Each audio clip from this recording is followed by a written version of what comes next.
Lamin യമാലിൻ്റെ തന്നെ വാക്കുകൾ കേട്ടുള്ളൂ. I don't know. It makes me emotional to see my brother happy, my mother living the life she always dreamed of, my friends. Ultimately, that's what I wish for. In the end, it's a child's biggest dream besides football and everything else. Well, my brother is everything to me. He's like my son, and I adore him. It makes me emotional to see my brother happy, my mother living the life she always dreamed of, my friends. Ultimately, that's what I wish for. In the end, it's a child's biggest dream besides football and everything else. Well, my brother is everything to me. He's like my son, and I adore him.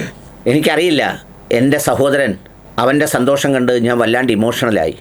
എൻ്റെ അമ്മ സന്തോഷിക്കുന്നത് കണ്ട് എനിക്ക് വല്ലാത്ത ഒരു മാനസികാവസ്ഥയിലേക്ക് എത്തി ഞാൻ. എൻ്റെ സഹോദരൻ ഫുട്ബോൾ കഴിഞ്ഞാൽ പിന്നെ ഞാൻ ഏറ്റവും സ്നേഹിക്കുന്ന എൻ്റെ മകനെ പോലെയാണ്.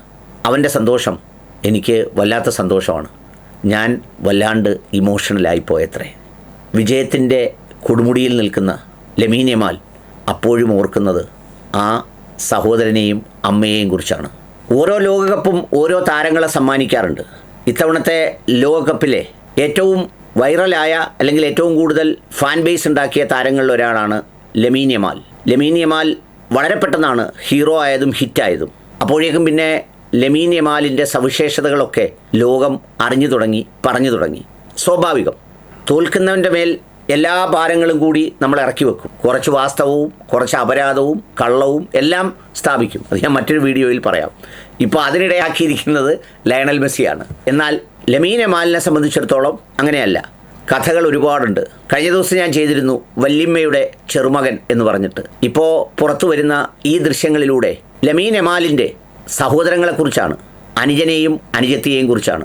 അതിൽ അനുജൻ്റെ ചിത്രം വൈറലായി ഇന്നലെ തന്നെ. മില്യൺ കണക്കിന് ആളുകളാണ് കണ്ടത്. ദേ ഇതാണ് ആ ചിത്രം.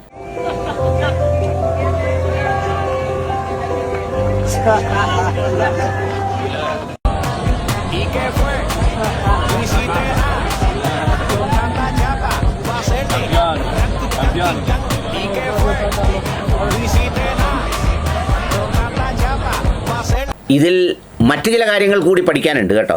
ലാമിൻ യമാലിന് ഒരു ഹാഫ് ബ്രദറും ഒരു ഹാഫ് സിസ്റ്ററും ഉണ്ട്. ഹാഫ് ബ്രദർ എന്നാൽ അമ്മയ്ക്ക് രണ്ടാമത്തെ വിവാഹത്തിലുണ്ടായ മകൻ. ഹാഫ് സിസ്റ്റർ ഉള്ളത് അച്ഛന് രണ്ടാമത്തെ വിവാഹത്തിലുണ്ടായ മകളാണ്. അവളുടെ പേര് ബാറ എന്നാണ്.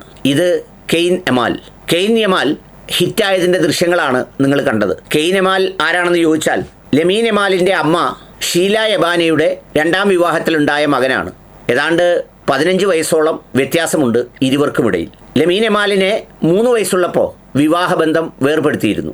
എന്നാലും പല സന്ദർഭങ്ങളിലും അമ്മയാണ് എൻ്റെ രാജ്ഞിയെന്നും ആ സന്തോഷവും ആ വേദനയുമാണ് ഞാൻ എപ്പോഴും അനുഭവിച്ചിട്ടുള്ളതെന്നും പലപ്പോഴും പറയാറുണ്ട്.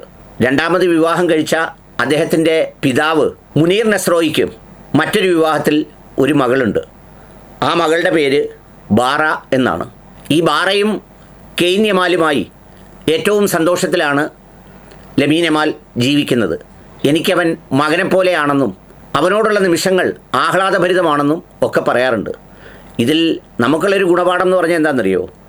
വിവാഹം കഴിച്ച് 3 വയസ്സുള്ളപ്പോൾ രണ്ടുപേരും എന്തൊക്കെയോ കാരണങ്ങളിൽ വേർപിരിഞ്ഞു. പക്ഷേ വേർപിരിഞ്ഞെങ്കിലും അച്ഛൻ്റെ അമ്മ അവനെ ഏറ്റവും വാത്സല്യപൂർവ്വം നോക്കുന്നു, വളർത്തുന്നു. അതിന് അച്ഛൻ എതിർപ്പില്ല. അമ്മയ്ക്ക് അങ്ങനെ അച്ഛൻ്റെ അമ്മ നോക്കുന്നതിൽ യാതൊരു തർക്കവുമില്ല. ഇരുവരും അവനെ കാണാറുണ്ട്, അവനോടൊപ്പമുള്ള നിമിഷങ്ങൾ ആസ്വദിക്കാറുണ്ട്, സന്തോഷിക്കാറുണ്ട്. ഇതൊക്കെ അവൻ ലോകോത്തര താരമായി മാറും എന്നറിഞ്ഞുകൊണ്ടല്ല.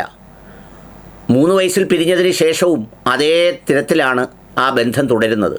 മകൻ്റെ ഫുട്ബോൾ കളി എവിടെ ഉണ്ടായാലും അത് 6, 7, 8 വയസ്സിലൊക്കെ ഉണ്ടെങ്കിലും ഈ അച്ഛനും അമ്മയും മകൻ്റെ കളി കാണാൻ വരാറുണ്ട്. 2 പേർക്കും 2 കുഞ്ഞുങ്ങൾ വേറെയുമുണ്ട്. പക്ഷേ ആ 2 കുഞ്ഞുങ്ങളും ഈ മകന് സഹോദരങ്ങളെപ്പോലെ ചേർന്നാണ് വളർത്തുന്നത്. നമ്മുടെ നാട്ടിലൊക്കെ ആണെങ്കിൽ ബന്ധം വേർപെടുത്തിയാൽ പിന്നെ അപവാദങ്ങളുടെ ചെളിക്കുണ്ടിലേക്ക് വാരി എറിയുകയാണ്. ഉള്ള ഒരു കുഞ്ഞിനെ അങ്ങോട്ടും ഇങ്ങോട്ടും തട്ടലാണ്. ആർക്ക് വേണം, ആർക്ക് വേണ്ട, എനിക്ക് വേണം, ഞാൻ തരൂല്ല. ഈ തർക്കത്തിനൊടുവിൽ കുഞ്ഞ് വൈകാരികമായി ആകെ തളർന്ന് കോടതി വരാന്തയുടെ തിണ്ണകളിൽ കിടന്ന് ദിവസങ്ങളോളം നട്ടം തിരിയുന്ന കാഴ്ചകൾ പല മനസാക്ഷിയുള്ള അഭിഭാഷകരും പറയാറുണ്ട്.